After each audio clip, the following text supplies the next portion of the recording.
Welcome to the my YouTube channel Jwala sir study. इस video में हम देखेंगे ब्लूम टैक्सोनॉमी। ब्लूम द्वारा अनुदेशनात्मक उद्देश्यों का वर्गीकरण।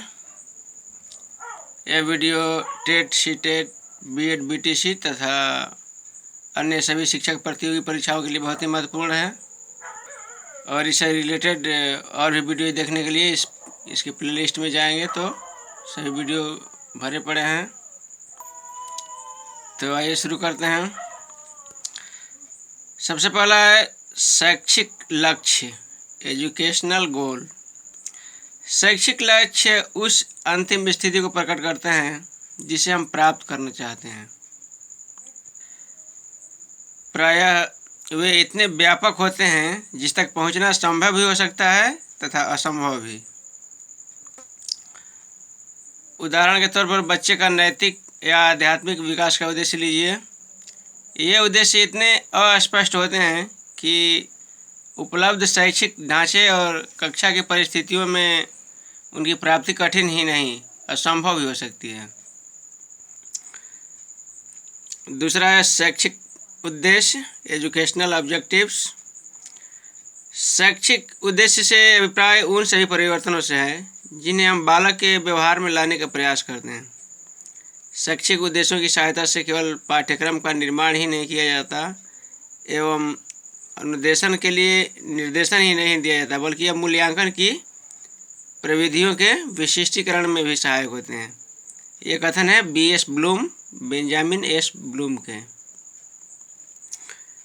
तीसरा है अनुदेशनात्मक उद्देश्य, इंस्ट्रक्शनल ऑब्जेक्टिव्स।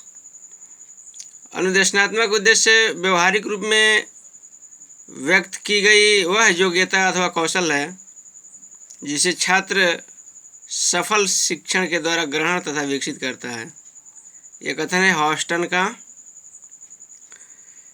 शिक्षण कार्य के विशिष्ट परिणामों की व्याख्या करने वाले शिक्षण एवं अधिगम उद्देश्य एक व्यापक वर्ग जिसे शैक्षिक उद्देश्य कहा जाता है में समाविष्ट हो जाते हैं। इन शैक्षिक उद्देश्यों का सीधा संबंध बच्चों के व्यवहार के ज्ञानात्मक, कॉग्निटिव नोइंग, भावात्मक, अफेक्टिव फीलिंग एवं क्रियात्मक, साइकोमोटर डोइंग, जो तीनों पक्ष डोमेन्स हैं। इस प्रकार से कक्षा के कार्यों के फलस्वरूप विशिष्ट और संक्षिप्त शिक्षण अधिगम परिणामों के रूप में शैक्षिक उद्देश्यों का विश्लेषण किया जा सकता है। अब देखते हैं टैक्सोनॉमी का अर्थ, वर्गीकरण करने की एक प्रणाली। अनुदेशनात्मक एवं शैक्षिक उद्देश्यों का वर्गीकरण इस आधार पर किया गया है कि शिक्षण अधिगम प्रक्रिया किसी पाठ्य पुस्तक या अधिगम अनुभव द्वारा विद्यार्थियों के व्यवहार में परिवर्तन लाने का एक प्रयास है और इस व्यवहार के तीन पक्ष हैं। पहला ज्ञानात्मक पक्ष, कॉग्निटिव नोइंग डोमेन। दूसरा भावात्मक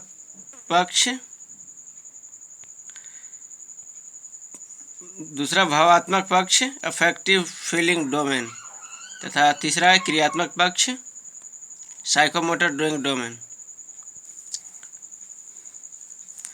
सन 1956 ईस्वी में B.S. ब्लूम एवं साथियों ने तीनों पक्षों के आधार पर अनुदेशनात्मक या शैक्षिक उद्देश्यों का वर्गीकरण किया है। पहला ज्ञानात्मक उद्देश्य, कॉग्निटिव ऑब्जेक्टिव्स, जिसे ब्लूम एवं उनके साथियों ने 1956 ईस्वी में दिया था। और दूसरा भावात्मक उद्देश्य, अफेक्टिव ऑब्जेक्टिव, जिसे ब्लूम एवं उनके सहयोगी करथवाल एवं मारिया ने 1964 ईस्वी में दिया था। और तीसरा है क्रियात्मक उद्देश्य, जो कि साइकोमोटर कॉग्निटिव ऑब्जेक्टिव्स है। इसको दिया था सिम्पसन ने 1966 ईस्वी में तथा हेरो ने 1972 ईस्वी में। अब देखते हैं ज्ञानात्मक पक्ष, कॉग्निटिव नोइंग डोमेन, जिसे बेंजामिन S. ब्लूम ने 1956 ईस्वी में दिया था। ब्लूम ने ज्ञानात्मक पक्ष के उद्देश्यों को सरल से कठिन, सिंपल टू कॉम्प्लेक्स, तथा शिक्षण अधिगम के निम्न स्तर से आरंभ करके ऊंचे से ऊंचे स्तर तक ले जाने के दृष्टिकोण को ध्यान में रखते हुए 6 वर्गों में विभाजित किया है। पहला है ज्ञान, नॉलेज, जो कि सबसे निम्न स्तर है। इसके अंतर्गत विशिष्टताओं का ज्ञान, पदों का ज्ञान, विशिष्ट तथ्यों का ज्ञान। और दूसरा है विशिष्ट ज्ञान से संबंध स्थापित करने के उपायों एवं परंपराओं का ज्ञान। इसके अंतर्गत परंपराओं का ज्ञान, प्रचलन तथा तारतम्य सीक्वेंस का ज्ञान। तीसरा वर्गीकरण एवं वर्गों का ज्ञान। चौथा कसौटियों तथा पांचवा है विधियों का ज्ञान। तीसरा है ज्ञान के किसी क्षेत्र के सार्वभौमिक तथा अमूर्त प्रत्ययों का ज्ञान। इसके अंतर्गत प्रनियमों तथा सामान्यीकरण का ज्ञान, knowledge of principle of general. दूसरा है बोध, अंडरस्टैंडिंग और कंप्रिहेंशन। ये ज्ञान के बाद का दूसरा स्तर है। इसके अंतर्गत पहला अनुवाद, दूसरा अर्थापन, इंटरप्रिटेशन, बहिर्वेशन, एक्सट्रेपलेशन और तीसरा है प्रयोग, एप्लीकेशन, जो कि तीसरे क्रम का निम्न स्तर है। और चौथा है विश्लेषण, एनालिसिस, उच्च स्तर है, जो कि इसके अंतर्गत तत्वों का विश्लेषण, संबंधों का विश्लेषण, संगठनात्मक प्रनियमों का विश्लेषण। इसके बाद संश्लेषण, सिंथेसिस, जो कि उच्चतर स्तर है। इसके अंतर्गत पहला है एक नवीन संप्रेषण का उत्पादन, दूसरा है किसी प्रस्तावित कार्यवाही के लिए योजना बनाना और तीसरा है अमूर्त संबंधों के समुच्चय का निर्माण और छठा है मूल्यांकन, इवैल्यूएशन। इवैल्यूएशन के अंतर्गत आंतरिक साक्ष्यों के आधार पर मूल्य निर्धारण किया जाता है और बाह्य कसौटियों के आधार पर मूल्य का निर्धारण किया जाता है।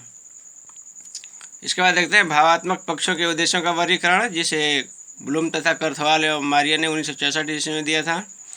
इसके अंतर्गत पहला है आग्रहण या ध्यान देना, रिसीविंग और अटेंडिंग। इसके अंतर्गत चेतना, अवेयरनेस, ग्रहण करने की तत्परता, विलिंगनेस या विलिंगनेस टू रिसीविंग।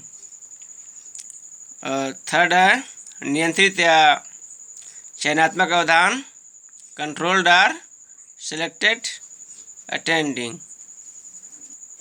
अगला है अनुक्रिया, रिस्पॉन्डिंग। इसके अंतर्गत पहला है अनुक्रिया करने की सम्मति देना,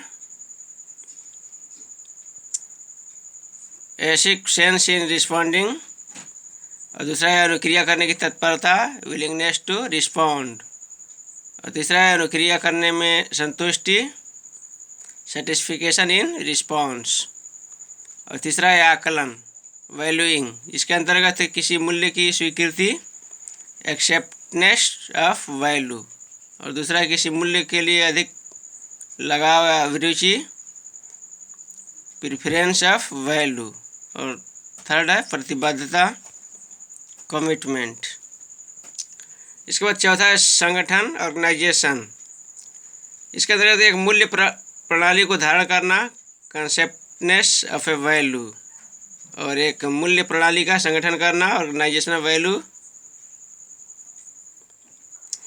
पांचवा है मूल्य प्रणाली का चारित्रीकरण अथवा विशेषीकरण।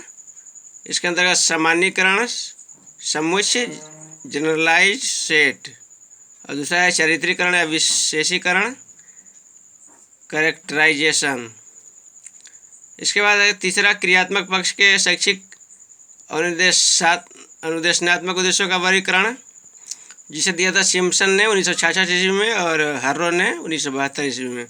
इसके अंतर्गत सहज क्रियात्मक अंग संचालन, रिफ्लेक्स मूवमेंट, और दूसरा है आधारभूत अंग संचालन, बेसिक फंडामेंटल मूवमेंट्स। तीसरा शारीरिक योग्यताएं, फिजिकल एबिलिटीज, एंड चौथा प्रत्यक्षीकरण,